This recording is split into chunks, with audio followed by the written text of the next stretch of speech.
Why did the Egyptian refuse to play hide and seek? Because good luck hiding when you live next to the pyramids.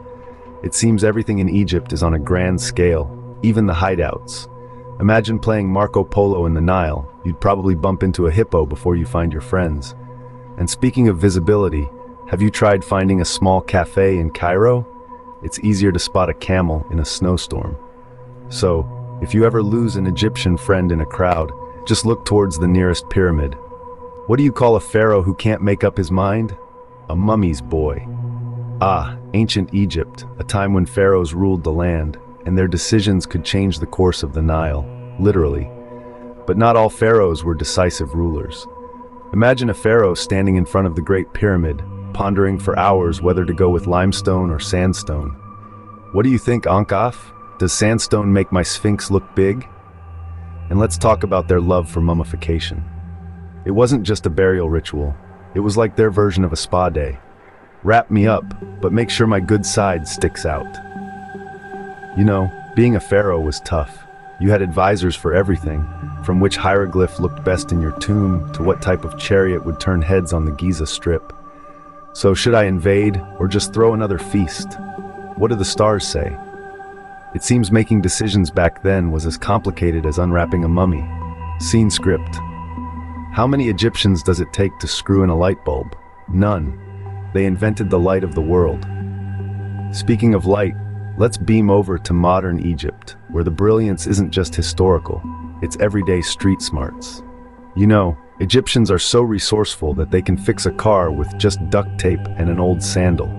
And if you think that's impressive, you should see them tackle a slow internet connection. One router in the Nile, and voila, it's high-speed heaven. And let's not forget Cairo traffic. It's said that every Egyptian is born with a PhD in creative driving. Red lights are merely suggestions, and the horn? Well, that's the official language of the road. But it's not all hustle and bustle. Egyptians have mastered the art of relaxation. After all, they're the folks who made resting in peace a monumental art form with their pyramids. So next time your light goes out, maybe it's just Cairo calling for a little more sun. Why don't Egyptians ever play cards on the Nile? Because they know someone's always in denial about losing. Ah, the Nile, not just a river in Egypt, but the lifeline that's been keeping the country's social life afloat for millennia. Imagine, if you will, an ancient Egyptian trying to catch a fish, but instead they catch a boot. Guess you could say they found the original soul of the Nile. Now, boating down this historic waterway, you might wonder if the crocodiles play poker. Well, they don't. They find it difficult to shuffle the cards with those tiny arms. Plus, they're terrible at bluffing. You can always see when they're smiling. Speaking of navigating, did you know that Egyptians invented the sailboat? That's right. They were the original cruisers, always ready to party on the deck addance of their wooden yachts.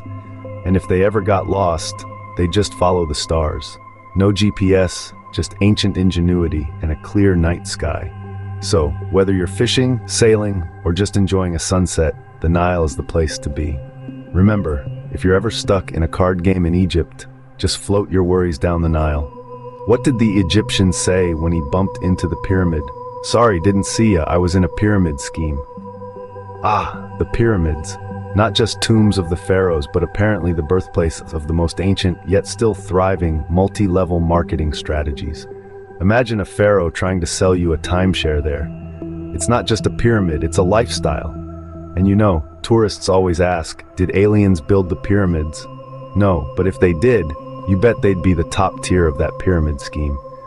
Sign up 2 friends from your planet. Get a free upgrade to a sarcophagus with a view. Speaking of views, have you ever tried getting a good selfie with a pyramid? It's tougher than selling sunscreen in Siberia.